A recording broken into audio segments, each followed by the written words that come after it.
আলহামদুলিল্লাহ আলহামদুলিল্লাহি রাব্বিল আলামিন আসসালাতু ওয়াসসালামু আলা সাইয়্যিদিল মুরসালিন ওয়া আলা আলিহি ওয়া সাহবিহি আজমাইন রাব্বিশ রাহলি সাদরি ওয়া ইয়াসসিরলি ওয়াহলুল উকদাতাম মিন লিসানি ইয়াফকাহু কাওলি।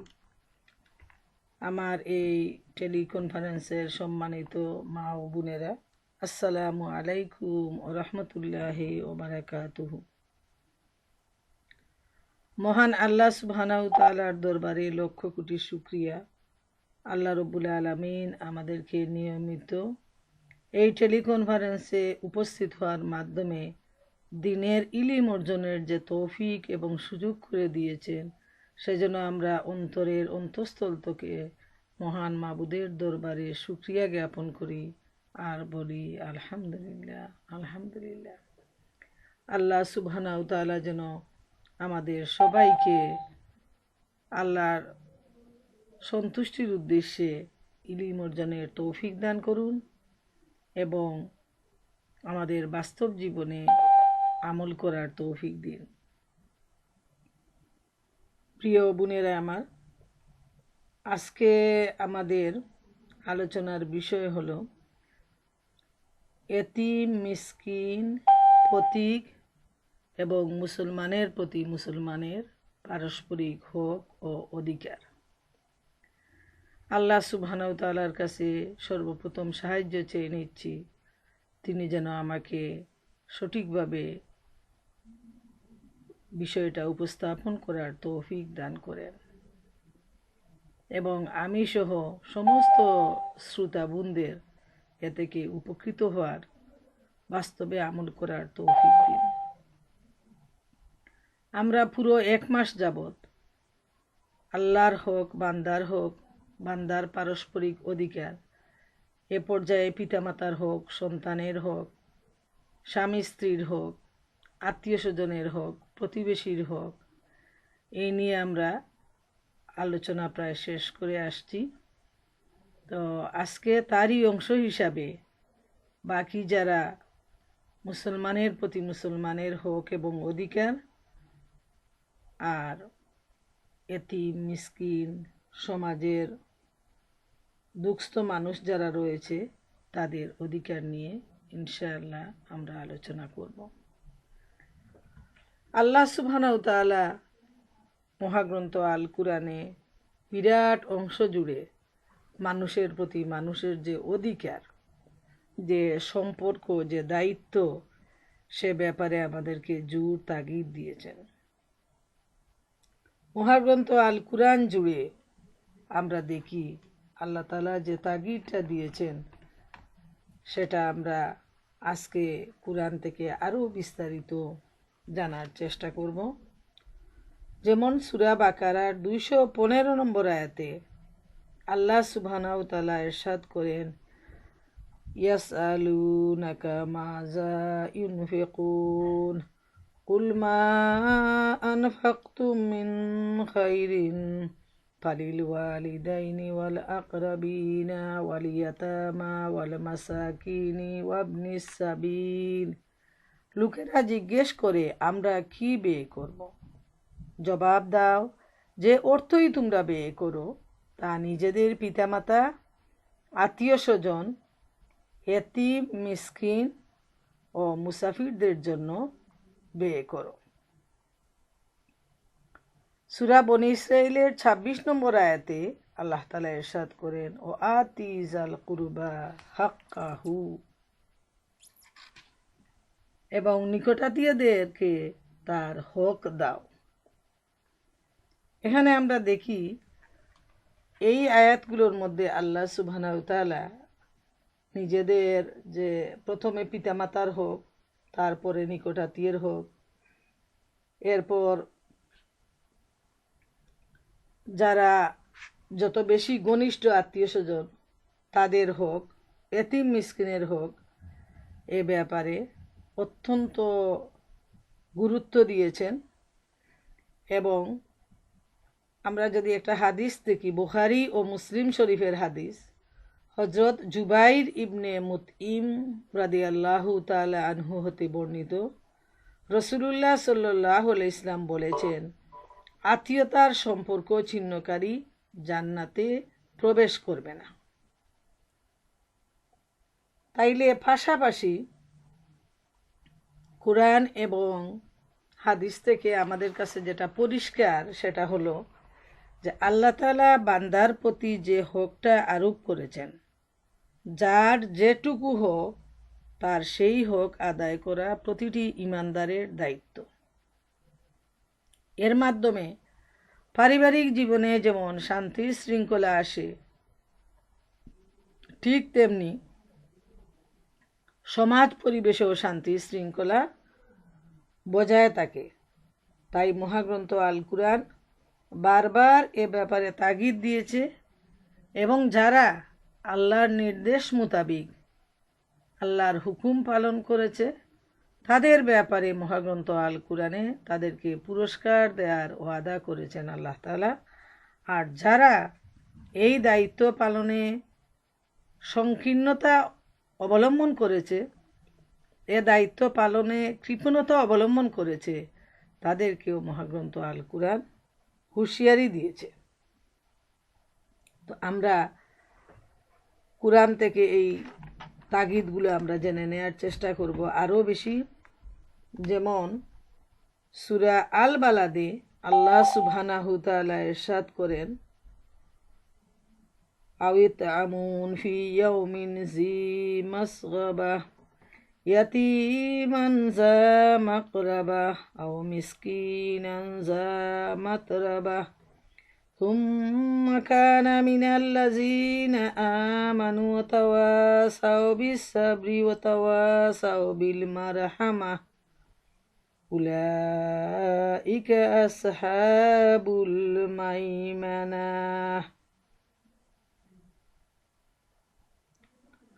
এরশাদ হচ্ছে, আল্লাহ তাআলা এরশাদ করেন, দুর্ভিক্ষের দিনে কাউকে কিছু খাবার দেয়া, নিকটতম কোনো আত্মীয় এতিমকে আহার পৌঁছানো, কিংবা ধুলো লুণ্ঠিত কোনো মিসকিনকে কিছু দান করা, অতঃপর তাদের দলে শামিল হবে যারা ঈমান আনবে এবং একে অপরকে ধৈর্যের অনুশীলন করাবে এবং একে অপরকে দয়া দেখানোর উপদেশ দিবে। সত্যিকার অর্থে এরাই হচ্ছে ডান দিকের লোক, অর্থাৎ সৌভাগ্যবান লোক। সুবহানাল্লাহু তাআলা। আল্লাহ রাব্বুল আলামিন এই আয়াতে আমাদেরকে বলে দিচ্ছেন, যারা সৌভাগ্যবান লোক তাদের যে কয়টা কোয়ালিটি, সেই কোয়ালিটিগুলো এখানে তুলে ধরা হয়েছে। যেমন প্রথম কোয়ালিটি হলো তারা দুর্ভিক্ষের দিনে খাবার দেয় মানুষকে, যারা ক্ষুধার্ত মানুষ তাদেরকে খাবার বিলি বন্টন করে, তাদের খোঁজ খবর নেয়, তারা যখন চায় তখন তাদেরকে খালি হাতে ফিরিয়ে দেয় না। এটা হলো যারা সৌভাগ্যবান, যারা জান্নাতি, তাদের এই কোয়ালিটি আল্লাহ তাআলা বলে দিচ্ছেন যে তারা স্বার্থপর নয়, তারা শুধু নিজেকে নিয়ে চিন্তায় ব্যস্ত থাকে না, বরং তারা আত্মীয় স্বজন, প্রতিবেশী, সমাজের লোকদেরকে নিয়ে তারা চিন্তা ভাবনা করে এবং তারা এদের হক আদায় করে। 2 নাম্বার যেটা বলা হয়েছে যে নিকটতম কোনো আত্মীয় এতিমকে আহার পৌঁছানো, যে এই ইমানদারদের আরেকটা কোয়ালিটি, যারা তাদের আত্মীয় স্বজন, এদের মধ্যে যারা এতিম রয়েছে তাদেরকে তারা খোঁজখবর নেয় এবং তাদের খাবারের ব্যবস্থা তারা করে থাকে। এতিমের ব্যাপারে মহাগ্রন্থ আল কুরআন এবং আল হাদিস অত্যন্ত সুচ্চার। যেমন রাসূল করিম সাল্লাল্লাহু আলাইহি ইসলাম উম্মতকে উৎসাহিত করে বলেছেন যে যারা এতিমের রক্ষণাবেক্ষণ করবে সেই রক্ষণাবেক্ষণকারী এবং আমি হাসরের ময়দানে পাশাপাশি থাকব বলে তিনি হাতের পাশাপাশি 2টি আঙ্গুল নির্দেশ করেছেন। যেভাবে হাতের পাশাপাশি দুইটা আঙ্গুল কখনো দূরত্বে যায় না, আজীবন তারা পাশাপাশি বিস্তার লাভ করে থাকে, সবসময় এক জায়গায় থাকে, ঠিক তেমনিভাবে যারা এতিমের রক্ষণাবেক্ষণ করবে, এতিমকে খাবার দিবে, এতিমকে পোশাক দিবে, এতিমকে আদর যত্ন করবে, এতিমের শিক্ষার ব্যবস্থা করবে, তাদের সাথে হাসর হবে মহানবী সাল্লাল্লাহু আলাইহি সাল্লামের। এমনকি অন্য হাদিস শরীফে আসছে যে মহব্বতের সাথে এতিমের মাথায় হাত বুলিয়ে দেয়াও অনেক বেশি সওয়াবের কাজ। এ প্রসঙ্গে মনে রাখা প্রয়োজন, এতিম কাকে বলে? যার বাবা বা মা নেই সেই হলো এতিম। বিশেষ করে বাবার ব্যাপারে বলা হয়েছে, যেহেতু বাবাই পরিবারের রক্ষণাবেক্ষণ করেন, আয় রোজগারের ব্যবস্থা করেন, সন্তানদের লালন পালন করেন, তো যদি কারো বাবা না থাকে তাহলে সন্তান যেহেতু বিপাকে পড়ে যায়, তাই তাদেরকে এতিম বলা হয়েছে। এতিমের বয়স সীমা হলো যে একদম জন্মের পর থেকে নিয়ে তার যে প্রাপ্তবয়স্ক হওয়ার পূর্ব পর্যন্ত, এই হলো এতিমের বয়সের সীমা। এরপর সে তার নিজের রুজি রোজগার করতে পারবে, তখন আর সে এতিমের হকের মধ্যে সে আর আসে না। কিন্তু যতক্ষণ পর্যন্ত সে সাবালক না হয় ততক্ষণ পর্যন্ত একটা মেয়ে ছেলের ভরণ পোষণের দায়িত্ব নেয়া তার নিকটাত্মীয়ের হক। এবং এ প্রসঙ্গে কুরআনে এও বলা হয়েছে যে যাদের উপর এতিমের দায়িত্ব থাকবে তারা যদি এতিমের ধন সম্পদ আত্মসাৎ করে তাহলে সেটা সে আগুন পেটে ঢুকানোর সমান। এত বড় হুঁশিয়ারি উচ্চারণ করা হয়েছে। আবার এতিমের হক আদায় করলে, এতিমকে আদর যত্ন করলে, এই ব্যাপারে এত বড় প্রতিদান দেয়া হয়েছে যে নবী করিম সাল্লাল্লাহু আলাইহি সাল্লামের সাথে তার হাসর হবে। এমনকি অপর হাদিসে বলা হয়েছে যে জান্নাতে একসাথে থাকব এতিমের রক্ষণাবেক্ষণকারী এবং আমি। এটা নবী করিম সাল্লাল্লাহু আলাইহি সাল্লাম বলে গেছেন। এরপর আমরা দেখি এতিমের পর এই আয়াতে আসছে, কিংবা দুলো লুণ্ঠিত কোনো মিসকিনকে কিছু দান করা। এখন এতিমের পর মিসকিনের হকটা আসছে যে এই সমাজের সবচেয়ে নির্যাতিত নিষ্পেষিত মানুষগুলো হলো এতিম এবং মিসকিন। এতিমের গার্জিয়ান নেই, এজন্য যদি সম্পদের মালিকও হয় সে, কিন্তু সেগুলাকে সে ইউটিলাইজ করতে না পারায় সে কিন্তু ভীষণ বিপদগ্রস্ত হয়। আর গরিব হইলে তো উপায় নেই। এমনকি ধনী হওয়ার পর দেখা যায় আত্মীয় স্বজনরা সেই মালকে কুক্ষিগত করে তাকে বিপদে ফেলে দেয়, তাকে তাড়িয়ে দেয়। অন্যদিকে মিসকিন কাকে বলে সে ব্যাপারে কিন্তু আমাদের অনেকেরই ধারণার অভাব রয়েছে। মিসকিন হলো সে, হাদিসের পরিভাষায়, যে ভালো মানুষ, কারো কাছে হাত পাতে না, ভিক্ষার জন্য সে বের হয় না, আবার সে ভালো মানুষ হওয়ার জন্য রাস্তায় বের হয়ে যারা হাত পাতে এবং কাজ করে তাদের মতো হাতও পাততে পারে না, এইভাবে যেমন তেমন কাজও করতে পারে না। এরাই হলো সমাজের মিসকিনের অন্তর্ভুক্ত। যেহেতু এরা এত বিপদগ্রস্ত, এরা ভালো মানুষ, মহিলারা পর্দানশীল, অন্য বেহায়া মহিলার মতো রাস্তাঘাটে ঘুরে তারা যেমন হাত পাততে পারে না, তেমনি বেপর্দা হয়ে তারা কাজও করতে পারে না। তারা আল্লাহ তাআলাকে ভয় করে। এই ধরনের লোককে মিসকিন বলা হয়েছে এবং হাদিসে এদেরকে খুঁজে বের করে তাদের অধিকার আদায়ের ব্যাপারে ইসলাম নির্দেশ দিয়েছে। এবং মিসকিনকে খুঁজে বের করে দেয়াটা অত্যন্ত বড় সওয়াবের কাজ। যেহেতু যারা ফকির, যারা অভাবী, সমাজে এমন শ্রেণীর লোক রয়েছে যাদেরকে সবাই চিনে জানে, যাদের বাড়িতে গিয়ে দেওয়ার প্রয়োজন হয় না, বরং ওরা বাড়িতে বাড়িতে এসে হাত পেতে ওদের প্রয়োজনের কথা বলে প্রয়োজন আদায় করে নিয়ে যায়। আবার আরেক দল আছে যারা গরিব, ওদের হাত পাতার অভ্যাস, ওদের চলার মতো ব্যবস্থা আছে, কিন্তু এরপরও তারা সারাক্ষণ হাত পাতে। এরাও মিসকিন নয়, বরং মিসকিন যারা, তারা আল্লাহকে ভয় করে, তাদের মনের ভিতরে লজ্জা রয়েছে, তারা হাত পাততেও লজ্জাবোধ করে, তাই এদেরকে খুঁজে বের করে এদের হক আদায় করা সমাজের বিত্তবান মানুষের অবশ্য কর্তব্য। যেমন আমরা যারা বিদেশে অবস্থান করতেছি, আমাদের অনেক আত্মীয় স্বজনরা রয়েছে, অনেক খেলার সাথী রয়েছে, অনেক আত্মীয় যাদের সাথে একসাথে বড় হয়েছি তারা রয়েছে। এদের মধ্যে অনেকেই রয়েছে মিসকিনের মতো, এরা অভাবী, এরা হয়তো আপনার আমার কাছে চাইতেও পারে না। অনেক সময় আমরা দেখি বাস্তব অভিজ্ঞতার ভিত্তিতে যে একদল শুধু হাত পাতে, বারবার চায়, সারা বছর চায়, সারা জীবনব্যাপী শুধু চাইতেই থাকে। আরেক দল আছে যারা ফোন করে ভালো মন্দ জিজ্ঞেস করে রেখে দেয়, কিন্তু নিজের প্রয়োজনটা বলতে পারে না। আমি খুব লক্ষ্য করেছি এদের ব্যাপারে।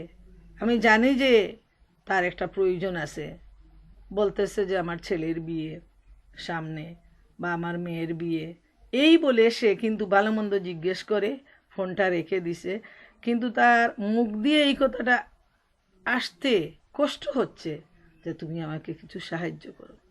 এই ধরনের লোকেরাই হলো মিসকিন, এবং এদেরকে সাহায্য করা আমাদের ইমানি দায়িত্ব। এরপরের আয়াতে বলা হয়েছে যে অতঃপর তাদের দলে সামিল হয়ে যারা ঈমান আনবে এবং একে অপরকে ধৈর্যের অনুশীলন করাবে এবং একে অপরকে দয়া দেখানোর উপদেশ দিবে, এরাই হচ্ছে ডান দিকের লোক, অর্থাৎ সৌভাগ্যশালী লোক। যে এই লোকদের আরেকটা গুণ হলো তারা অবশ্যই ইমানদার হবে, ইমানদারদের সাথে তারা সামিল হবে, একে অন্যকে তারা ধৈর্যের অনুশীলন করাবে, বিপদে মুসিবতে যে কোনো ধরনের সংকীর্ণ অবস্থায় তারা একজন আরেকজনকে ধৈর্যের জন্য সহযোগিতা করবে, ধৈর্যের জন্য তারা একজন আরেকজনকে নসিহত করবে এবং একে অপরের প্রতি দয়া দেখানোর উপদেশ দিবে। এর মানে হলো নিজেরাও এরা ধৈর্যশীল, আবার তারা অন্যকেও ধৈর্যের জন্য উৎসাহিত করে উপদেশ দেয় এবং পরস্পরের প্রতি তারা দয়া দেখায়। এই যে দয়া, এই যে মহব্বত সমাজের এতিমের প্রতি, মিসকিনের প্রতি, এটা হলো ইমানদারের গুণ, এটা হলো মুত্তাকির গুণ। এবং এই গুণাবলী অর্জনের জন্য আল্লাহ তাআলা বারবার ইমানদারদেরকে তাগিদ দিয়েছেন, এবং এই গুণাবলীর যে পুরস্কার সে ব্যাপারেও আল্লাহ রব্বুল আলামিন বান্দাকে বিভিন্নভাবে উৎসাহিত করেছেন। যেমন রসুল করিম সাল্লাল্লাহু আলাইহি ওয়াসাল্লাম ইরশাদ করেন যে দান মানুষের বক্রতা দূর করে, মানে মনের যে কুটিলতা কাঠিন্য এটা দূর করে, খারাপ মরণ থেকে রক্ষা করে, আর ক্ষুধার্তের পেট ভরে দেয়।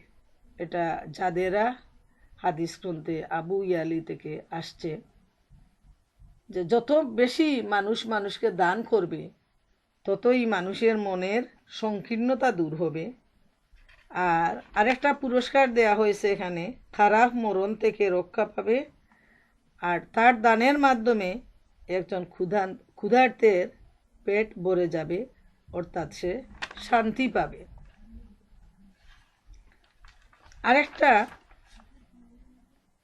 হাদিস নবী করিম সাল্লাল্লাহু আলাইহি ওয়াসাল্লামের বাণী আমাদেরকে উৎসাহিত করার জন্য, আরও বেশি দানের দিকে এগিয়ে নিয়ে যাওয়ার জন্য তিনি বলতেছেন যে মুয়াজ ইবনে জাবাল রাদিয়াল্লাহু তাআলা আনহু বলেন, আমি নবী করিম সাল্লাল্লাহু আলাইহি ইসলামকে বলতে শুনেছি, মহান আল্লাহ রব্বুল আলামিন বলেন, আমার মর্যাদা ও পরাক্রমের খাতিরে যারা পরস্পরকে ভালোবাসে তাদের জন্য রয়েছে নূরের মিম্বর। নবী ও শহীদগণ পর্যন্ত তাদের সাথে মর্যাদা দর্শনে ঈর্ষা করবে। তিরমিজি শরীফের হাদিস। এই হাদিস থেকে আমাদের কাছে যেটা পরিষ্কার এবং আমাদেরকে যেটা দানের ব্যাপারে আরও বেশি প্রতিযোগী করে, সেটা হলো যে আমরা যেন একজন আরেকজনকে ভালোবাসি। একজন মুমিন আল্লাহর খাতিরে আমরা যেন আরেকজন মুমিনকে ভালোবাসি এবং এই ভালোবাসার প্রতিদানে আল্লাহ রব্বুল আলামিন তাদের জন্য নূরের মিম্বর তৈরি করবেন। এত বেশি মর্যাদা তাদেরকে দেয়া হবে, যেভাবে বড় একটা গ্যাদারিংয়ে যেটা স্পেশাল একটা স্টেজ করা হয়, মঞ্চ তৈরি করা হয় এবং দর্শকরা হাজার হাজার দর্শক এক জায়গায় সমবেত হয় এবং যারা এই সমাবেশের প্রধান যারা এবং গেস্ট যারা, তারাই শুধু এই মঞ্চে উপবেশন করার সুযোগ পেয়ে থাকেন।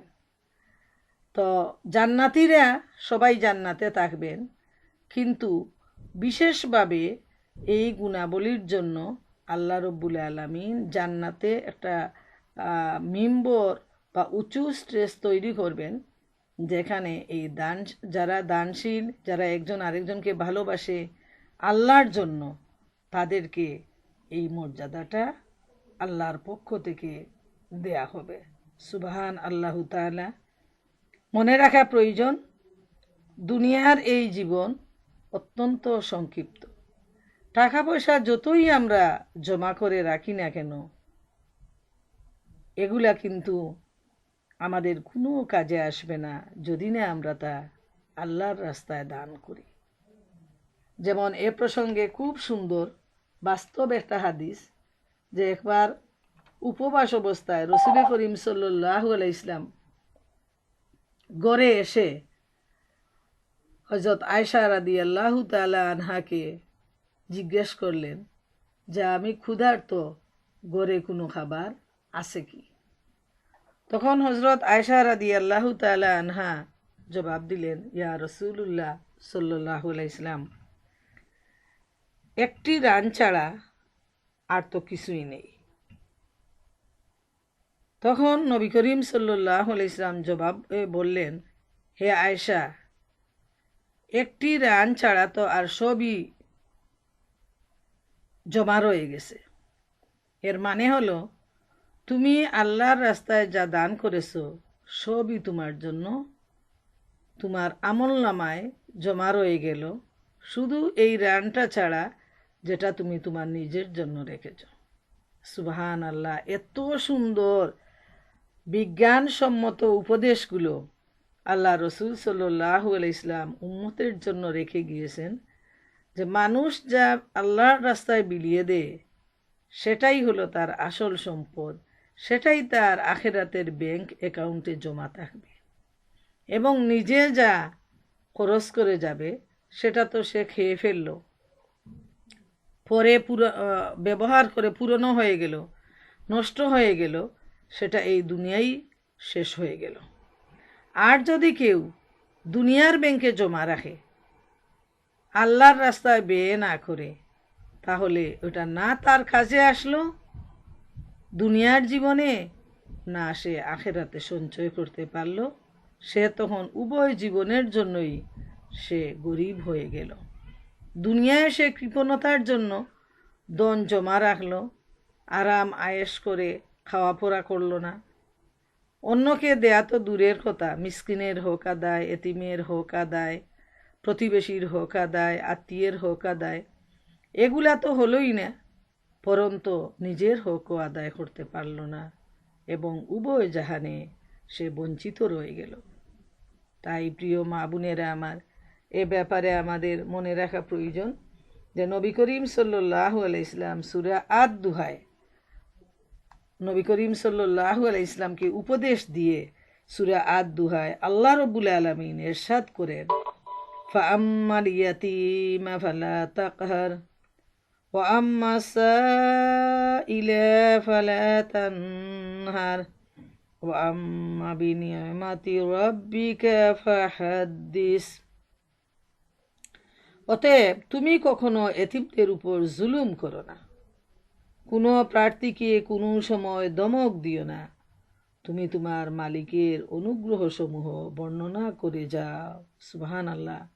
নবী করিম সাল্লাল্লাহু আলাইহি ইসলামের মাধ্যমে আল্লাহ তাআলা দুনিয়ার সমস্ত ঈমানদারদেরকে উম্মতে মুহাম্মদীকে এই উপদেশ দিচ্ছেন যে কোনো অবস্থায় যেন আমরা এতিমকে গলা ধাক্কা না দেই, এতিমের উপর যেন আমরা জুলুম না করি।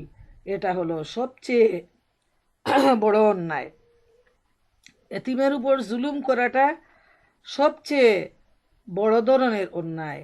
তাই আমরা যেন এতিমের উপর জুলুম করা থেকে আমরা বিরত থাকি। এই ব্যাপারটা যেমন এতিমে সবচেয়ে বেশি জুলুম হয় এতিমের উপর, এতিম হলো মজলুম। নিজের আপন বাতিজা বাতিজি বাগনা বাগনি এরা যখন এতিম হয়ে যায় তখন সমাজের এক শ্রেণীর চাচা মামারা এদেরকে কাজের লোকের মতো খাটায়। তাদের কাছে এই এতিমের যে পাওনা রয়েছে সেটাও তারা আত্মসাৎ করে এবং এদের সাথে এমন অবিচার করে, এমন নির্যাতন করে যে এতিমার জীবনে মাথা দাঁড় করাতে পারে না। নাউজুবিল্লাহ। এটা সাংঘাতিক মর্মান্তিক ব্যাপার। এবং যারা এতিমের সাথে এই আচরণ করে, এই জুলুম করে, তাদের জন্য আগুন অপেক্ষায় আছে। 2 নাম্বার যে নির্দেশ সেটা হলো প্রার্থী, মনে করেন পথিক মুসাফির যারা রয়েছে সমাজের, এরা যখন হাত পাতে তখন যেন আমরা তাদেরকে ধমক না দিই, তাদের সাথে ধমকের সুরে যেন আমরা কথা না বলি।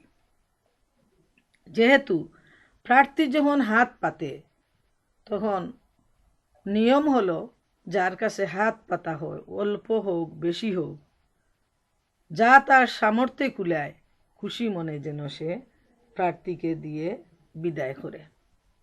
প্রার্থীকে যেন কখনো নারাজ করা না হয়, এই ব্যাপারটি আমাদেরকে খুব বেশি লক্ষ্য রাখা প্রয়োজন। প্রার্থীকে নারাজ করলে আল্লাহ রব্বুল আলামিন তখন আমাদের উপর নারাজ হয়ে যাবেন। আমরা দেখি বিভিন্ন ঘটনা মহিলা সাহাবীদের জীবনে, যে হজরত ফাতেমার জীবনে আমরা দেখেছি, হজরত আয়েশা রাদিয়াল্লাহু তাআলা আনহার জীবনেও আমরা দেখেছি যে একটা মাত্র খেজুর নিয়ে সারাদিন রোজা রেখে বসেছেন ইফতারের অপেক্ষায়। এই সময় প্রার্থী এসে যখন সওয়াল করেছে তখন না খেয়ে সেই খেজুরটি তিনি প্রার্থীর হাতে তুলে দিয়েছেন। এইভাবে হাদিস শরীফে আসছে সেই প্রার্থী দ্বিতীয় দিনও আসছে, সমান সময়ে দ্বিতীয় দিনে আসছে, তখন তিনি না খেয়ে দ্বিতীয় দিনও উপবাস থেকে তার সেই খাবারটা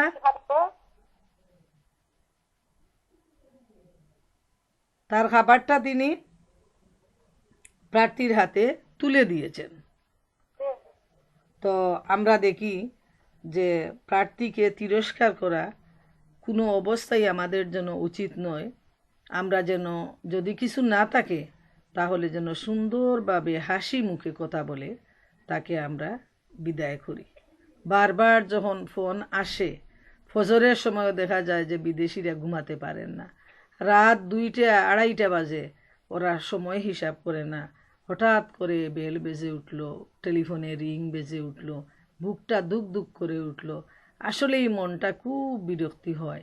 কিন্তু যেহেতু আমরা কোরআন হাদিস নিয়ে স্টাডি করি, আমরা আল্লাহর কাছে সন্তুষ্টি পেতে চাই, তাই বিরক্ত না হয়ে সুন্দরভাবে কথা বলে যেন আমরা তাকে সন্তুষ্ট করতে পারি, এটা যেন আমরা আমাদের আমলে আনার চেষ্টা করি, যদিও বাস্তবে তা খুব কঠিন। 3 নম্বরে যেটা বলা হয়েছে সূরা দুহায়, 3 নাম্বার নির্দেশ হলো যে তুমি তোমার মালিকের অনুগ্রহ সমূহ বর্ণনা করে যাও। এটা মহানবী সাল্লাল্লাহু আলাইহি ইসলামকে বলা হয়েছে যে আল্লাহর দেয়া যে অনুগ্রহ, দুনিয়াব্যাপী যে আল্লাহর দান, আল্লাহ তাআলা যে মানুষের রব, তিনি যে মানুষকে লালন পালন করেন, তিনি মানুষের আহার যোগান, রিজেকের ব্যবস্থা করেন, সবগুলা ব্যাপার যেন মহানবী সাল্লাল্লাহু আলাইহি ইসলাম মানুষের কাছে বর্ণনা করেন। আল্লাহ যে মহাশক্তিশালী, তিনি যে বিচার দিনের মালিক, তিনি যে রহমান এবং রহিম, এইগুলা আল্লাহর রসুল যেন মানুষের সামনে তুলে ধরেন। এই ব্যাপারে নবী করিম সাল্লাল্লাহু আলাইহি ইসলামকে নির্দেশ দেয়া হয়েছে। এখন আমরা আসি যে যারা এই হুকুমগুলো পালন করবে, আল্লাহ তাআলা তাদেরকে যে হুকুমটা দিয়েছেন, এই হুকুমগুলো যারা পালন করবে তাদেরকে কী ধরনের পুরস্কৃত করা হবে, মহাগ্রন্থ আল কুরআন কি বলে সেটা আমরা একটু দেখে নেওয়ার চেষ্টা করি। যেমন সূরা আল গাশিয়ায় আল্লাহ সুবহানাহু ওয়া তাআলা ইরশাদ করেন, উজুহু ইয়াওমাইযিন নাইমাহ লিসাইহা রাদিয়াহ ফি জান্নাতিন আলিয়াহ লা তাসমাউ ফিহা লাগিয়াহ ফিহা আইনুন জারিয়াহ ফিহা সুরুরুম মারফুআহ ওয়া আকওয়াবুম মাওদুআহ ওয়া নামারিকু মাসফুফাহ ওয়া যারাবিয়্যু মাবসুসাহ আফালা ইয়ানজুরুনা ইলাল ইবিলি কাইফা খুলিকাত। এর স্বাদ হচ্ছে সেদিন কিছু চেহারা থাকবে আনন্দ উজ্জ্বল, মানে কিয়ামতের দিন। সেদিন তারা তার চেষ্টা সাধনার জন্য ভীষণ খুশি হবে। তারা থাকবে আলিশান জান্নাতে, সেখানে সে কোনো বাজে কথা শুনবে না। তাতে থাকবে ঝর্ণাধারা, তাতে থাকবে সুসজ্জিত উঁচু উঁচু আসন, সাজানো থাকবে নানান ধরনের পানপাত্র, আয়েশ আরামের জন্য থাকবে সারি সারি গালিচা ও রেশমের বালিশ, আরও থাকবে উৎকৃষ্ট কার্পেটের বিছানা। তাইলে সুবহানাল্লাহু তাআলা, আল্লাহ রব্বুল আলামিন যারা আল্লাহর হুকুম মান্য করে চলবে তাদেরকে, যারা দান খয়রাত করবে, যারা এতিমের হক আদায় করবে, আত্মীয় স্বজনের হক আদায় করবে, মিসকিনের হক আদায় করবে, তাদের উপর আল্লাহ রব্বুল আলামিন সন্তুষ্ট হবেন এবং সেদিন তাদের চেহারা থাকবে রোজ হাসরের ময়দানে, যখন সবচেয়ে কঠিন সময় আসবে, সেদিন এই চেহারাগুলো থাকবে সবচেয়ে আনন্দের মধ্যে। তাদের চেহারাই প্রমাণ করবে যে তারা খুব পিসফুল, তারা খুব শান্তির মধ্যে রয়েছে, তাদের উপর তাদের রব সন্তুষ্ট, তারা তাদের রবের উপর সন্তুষ্ট। এজন্য আল্লাহ তাআলা বলছেন যে তাদের চেষ্টা সাধনার জন্য, তাদের আমলের জন্য তারা সেদিন হবে ভীষণ খুশি, ভীষণ আনন্দিত। এবং আল্লাহর পক্ষ থেকে এই লোকদেরকে সেদিন দেয়া হবে বিশাল জান্নাত। এবং আরেকটা ব্যাপার যেটা হয়তো অনেকেই চিন্তা করবেন না, যে সেখানে সে কোনো বাজে কথা শুনবে না। জান্নাতের অসংখ্য নিয়ামতের মধ্যে একটা নিয়ামত হলো চিন্তাশীল মানুষের জন্য, দিনদার মানুষ, চরিত্রের মানুষের জন্য, যে সেখানে সে বাজে কথা শুনবে না। আসলে এই সমাজের অধিকাংশ লোক বাজে কথা শুনতে পছন্দ করে, বাজে আড্ডায় মেতে থাকতে খুব বেশি ভালোবাসে। কিন্তু যারা চিন্তাশীল, যারা ভালো মানুষ, যারা দিনদার পরহেজগার মানুষ, তারা সব সময় বাজে কথা ও বাজে কাজ থেকে দূরে থাকে। এরা আল্লাহকে নিয়ে চিন্তা করে, এরা দ্বীন ইসলাম নিয়ে চিন্তা করে, এরা সুন্দর পরিবার এবং সমাজ গঠনের জন্য চিন্তা করে। এবং সমাজকে কিছু দিয়ে যাওয়ার জন্য তারা তাদের জ্ঞান বুদ্ধিকে কাজে লাগায়। এবং এই জ্ঞান বুদ্ধিকে কাজে লাগানোর জন্য নীরবতার প্রয়োজন, সুচিন্তার প্রয়োজন, সুজ্ঞানের প্রয়োজন, এবং তারাই সেই ভালো মানুষরা। আর যারা বাজে কথা বাজে কাজে সময় নষ্ট করে তারা কোনোদিন সুচিন্তা করতে পারে না।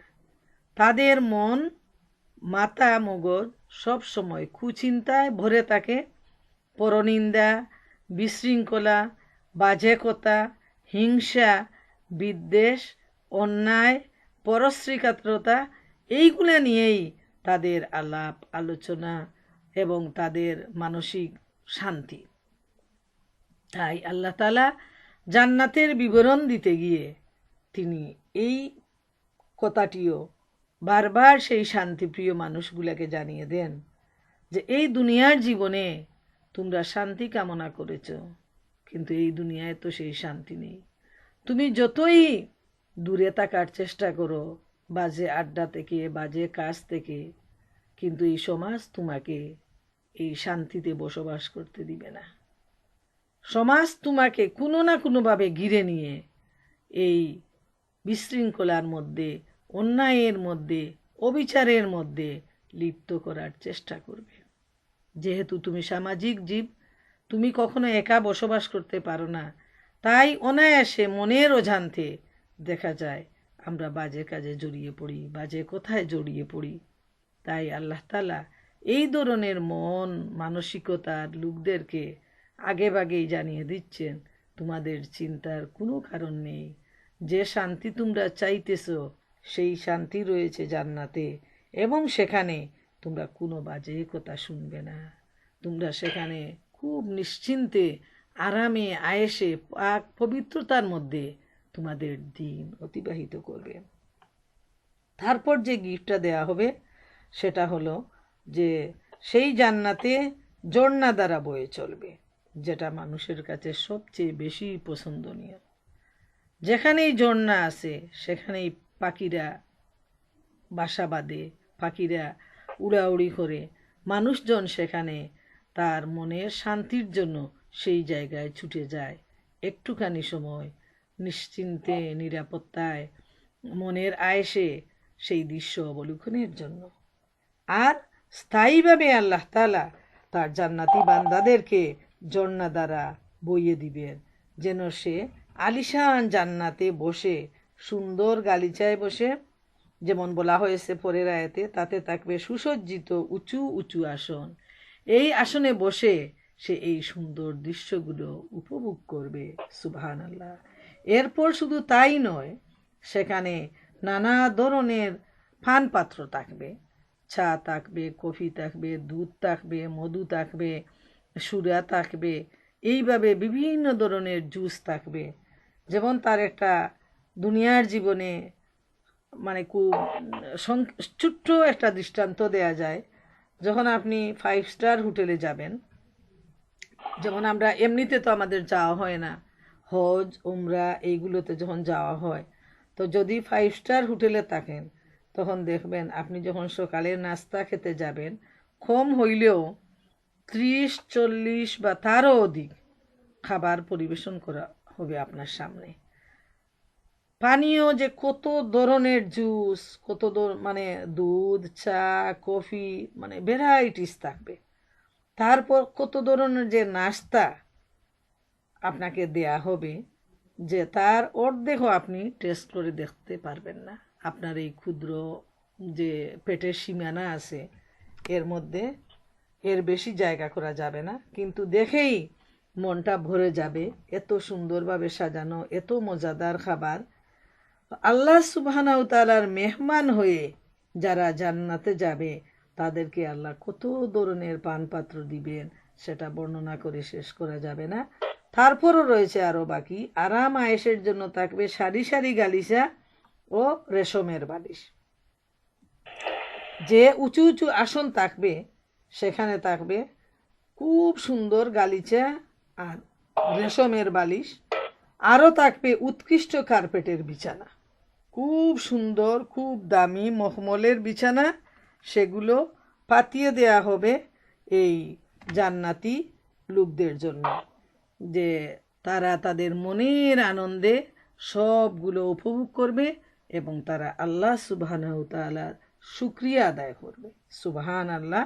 এসব তাদের জন্য যারা তাদের আল্লাহকে ভয় করে এবং তাদের জীবনে আল্লাহর নির্দেশ পালন করে চলে। পক্ষান্তরে আল্লাহ সুবহানাহু তাআলা বলছেন এই সূরা আল গাশিয়ার প্রথম দিকে, বিসমিল্লাহির রহমানির রহিম, হাল আতাকা হাদিসুল গাশিয়া উজুহু ইয়াউমা ইজিন খাশিয়া আমিলাতান নাসিবা তাসলা নারান হামিয়া তুসকা মিন আইনিন আনিয়া লাইসা লাহুম তুআমুন ইল্লা মিন দারি। তোমার কাছে কি আচ্ছন্নকারী বিপদের কথা পৌঁছেছে? কিছু লোকের চেহারা সেদিন হবে নিম্নগামী, ক্লান্ত পরিশ্রান্ত। তারা সেদিন জ্বলসে যাওয়া আগুনে প্রবেশ করবে। ফুটন্ত পানির কুয়া থেকে এদের পানি পান করানো হবে। খাবার হিসাবে কাঁটা বিশিষ্ট গাছ ছাড়া কিছুই তাদের জন্য থাকবে না। এ খাবারটি যেমন তাদের পুষ্ট করবে না, তেমনি তা দ্বারা তাদের ক্ষুধাও মিটবে না। হায় হায়, কি কঠিন অবস্থা সেদিন সেই মানুষের জন্য হবে যারা হবে অবিশ্বাসী, পাপী, মুনাফিক, ফাসিক। এই লোকগুলো চেহারা সেদিন এত বিষণ্ণ, এত কালো, এত দুলি মলিন হবে, তাদের চেহারার দিকে তাকিয়েই মনে হবে এরা হচ্ছে ধ্বংসপ্রাপ্ত, এরা হচ্ছে লাঞ্ছিত, ধিকৃত। এরা হচ্ছে সবচেয়ে বেশি ভাগ্যহীন। এবং আল্লাহ তাআলা বলছেন তাদের চেহারা আগুনে জ্বলসে যাবে। এই ধরনের অবস্থা হবে তো তাদের চেহারাটা জাহান্নামের আগুনে এমনভাবে পুড়ায়ে ফেলবে যে একদম দগদগ করতে থাকবে। তারপর তারা এত বেশি ক্ষুধার্ত হবে, যখন খাবার চাইবে জাহান্নামের গার্ডের কাছে, তখন আল্লাহর হুকুমে তাদেরকে কাঁটা বিশিষ্ট গাছ দেয়া হবে। এবং আল্লাহ তাআলা বলছেন যেটা তাদেরকে পুষ্টও করবে না, ক্ষুধাও মিটবে না, তাদের আরও কষ্ট বাড়িয়ে দিবে সেই খাবারটা।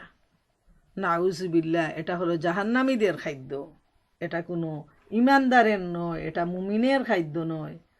তাই মনে রাখা প্রয়োজন, দুনিয়ার জীবনে যদি আমরা এতিমের হোক, মিসকিনের হোক, প্রতিবেশীর হোক, মুমিনের হোক, সাধারণ মানুষের হোক, আমরা যদি আদায় করি, যদিও এই মানুষগুলো আমাদেরকে বঞ্চিত করে, কিন্তু আমরা যদি তাদেরকে বঞ্চিত না করে তাদের হক আমরা আদায় করি, আল্লাহ তাআলা আমাদের উপর সন্তুষ্ট হবেন।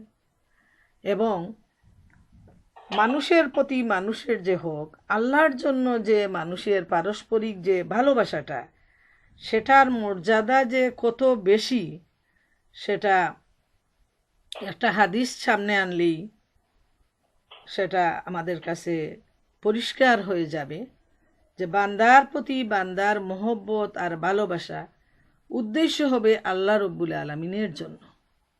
এবং সে উদ্দেশ্যে হাদিস শরীফে আসছে, যখন একজন বান্দা আরেকজনকে সাক্ষাৎ করতে যাবে, এটা হলো সহিহ হাদিস, যে একজন লোক ভিন্ন গায়ে আরেকজন লোকের সাথে সাক্ষাৎ করতে যাচ্ছে। রাস্তায় একজন লোকের সাথে দেখা, সালাম দিয়ে সেই লোকটি বলল যে আপনি কোথায় যাচ্ছেন? তখন সে বলল যে আমি আমার একজন মুসলমান ভাইয়ের সাথে সাক্ষাৎ করতে যাচ্ছি। তখন সে বলল যে আপনার কি কোনো দেনা পাওনা কিছু আছে? তো এই লোকটি জবাবে বলল যে না, কোনো দেনা পাওনা নাই, আমি আল্লাহর জন্য তাকে ভালোবাসি। তখন সেই লোক বলল যে আমি আল্লাহর প্রেরিত দূত, আল্লাহ তাআলা আমাকে পাঠিয়েছেন আপনার কাছে, যে আপনি তার জন্য যাকে ভালোবাসেন আল্লাহ তাআলা আপনাকে ভালোবাসেন। এই সুসংবাদ দেওয়ার জন্য আল্লাহ রব্বুল আলামিন আমাকে আপনার কাছে পাঠিয়েছেন। সুবহান আল্লাহ। এটা সহিহ হাদিস, যে শুধুমাত্র আল্লাহর জন্য আমরা যদি আমার আত্মীয়কে ভালোবাসি, এতিমকে ভালোবাসি, মিসকিনকে ভালোবাসি, প্রার্থীকে ভালোবাসি, আপন ভাই বোন, পাড়া প্রতিবেশী, বন্ধু বান্ধব সবার প্রতি আপনার আমার ভালোবাসা হবে আল্লাহর জন্য, তাহলে এই ভালোবাসার প্রতিদান হবে জান্নাত। যেহেতু মুমিনের কাজের উদ্দেশ্য হবে আল্লাহর সন্তুষ্টি, দুনিয়ার কোনো স্বার্থ নয়। কিন্তু এখানে যদি লেনদেন, ভালোবাসা, মহব্বত, আসা যাওয়া দুনিয়াবি স্বার্থের জন্য হয়, তাহলে এর বিনিময়ে দুনিয়াই পাওয়া যাবে, আখিরাতে নয়।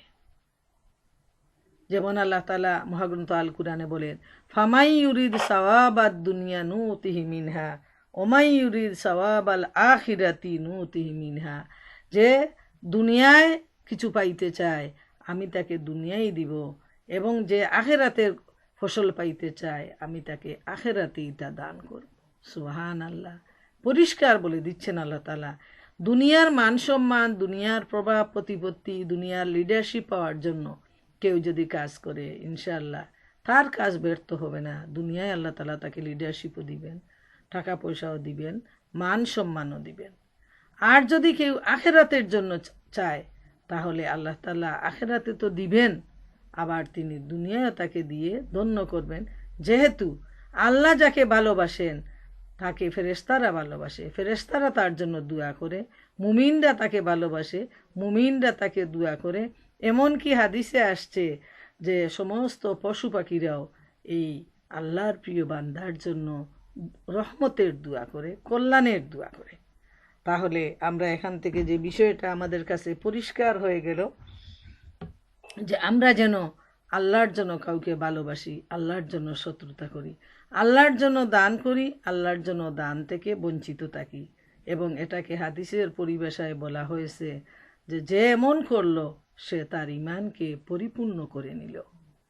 তো প্রিয় বোনেরা আমার, আমি প্রায় 5টা সপ্তাহ ব্যাপী এই হকের ব্যাপারে, অধিকারের ব্যাপারে আলোচনা করে আসছি। হক এবং অধিকার, মুমিনের প্রতি মুমিনের পারস্পরিক অধিকার, কর্তব্য, আল্লাহর হক, বান্দার হক, স্বামী স্ত্রীর হক, আত্মীয় স্বজনের হক, প্রতিবেশীর হক, সবগুলা, পিতামাতার হক, সন্তানের হক অত্যন্ত গুরুত্বপূর্ণ। হক এবং ইনসাফ নিয়েই এই পৃথিবীটা প্রতিষ্ঠিত।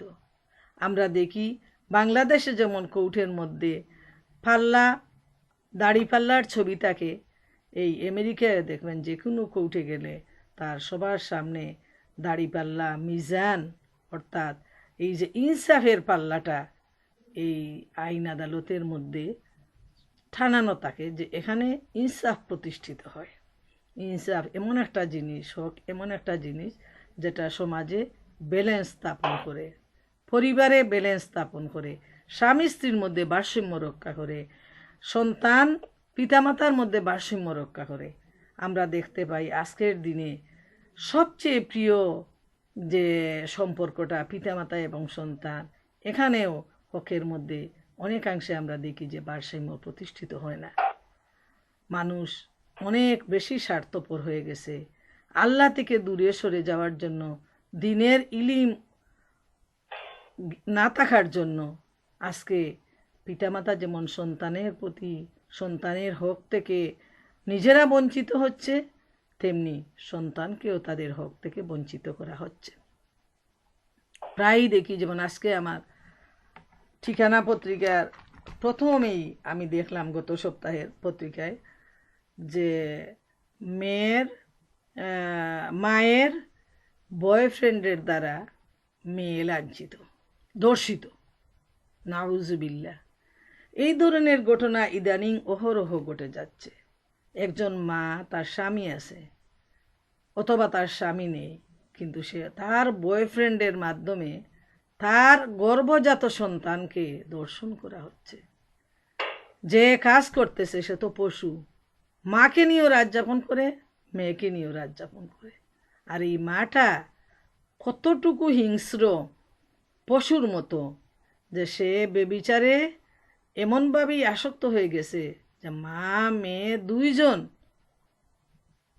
তার সন্তানের জীবনটা সে বিকিয়ে দিচ্ছে তার ভালোবাসার জন্য, তার বেবিচারের জন্য, তার অন্যায়ের জন্য।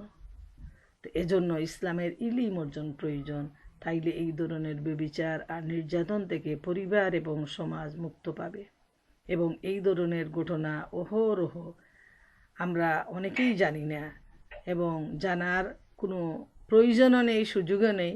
কিন্তু পত্রপত্রিকায় যখন বের হয়ে আসে আমাদেরকে খুবই দুঃখিত করে যে মুসলমান সমাজের এই অবস্থা, মায়েদের এই অবস্থা, বাবাদের এই অবস্থা, মুসলমান যুবক যুবতীদের এই অবস্থা।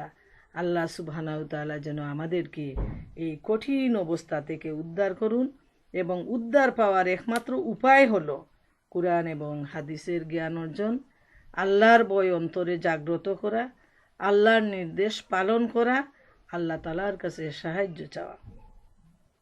তাহলে ইনশাআল্লাহ আল্লাহ আমাদেরকে এই ধরনের মুসিবত থেকে রক্ষা করবেন, এবং যারা এই ধরনের বিপদগামী হয়ে দুনিয়া থেকে বিদায় নিবে, আমরা একটু আগে মহাগ্রন্থ আল কুরআনে বর্ণিত যে জাহান্নামের আয়াতগুলো শুনে আসছি, সেই জাহান্নামের আগুনে এরা চিরকাল জ্বলতে থাকবে। আর যারা পরিশুদ্ধ হবে, যারা তওবা করবে, যারা আল্লাহকে ভয় করবে, তাদের জন্য রয়েছে এই নিয়ামতে পরিপূর্ণ জান্নাত, যেখানে শুধু নিয়ামত আর নিয়ামত, যেখানে শুধু রহমত, যেখানে শুধু শান্তি, যেখানে শুধু আরাম আর আয়েশ। আল্লাহ তাআলার কাছে এই দুয়া, তিনি যেন আমাদের সবাইকে আমাদের উপর অর্পিত যে হক আর অধিকার রয়েছে, সেই হক আর অধিকার আর দায়িত্ব আমরা যেন কুরআন হাদিসের দৃষ্টিতে সঠিকভাবে পালন করতে পারি। এই তৌফিক যেন আল্লাহ রব্বুল আলামিন আমাদেরকে দান করেন, এবং আমাদেরকে আল্লাহ তাআলা মাফ করে তার যেই নিয়ামতে পরিপূর্ণ জান্নাত, সেই জান্নাতের মেহমান হিসাবে আমাদেরকে তিনি গ্রহণ করুন। ও আখিরু দাওয়ানা আনিল হামদুলিল্লাহি রাব্বিল আলামিন।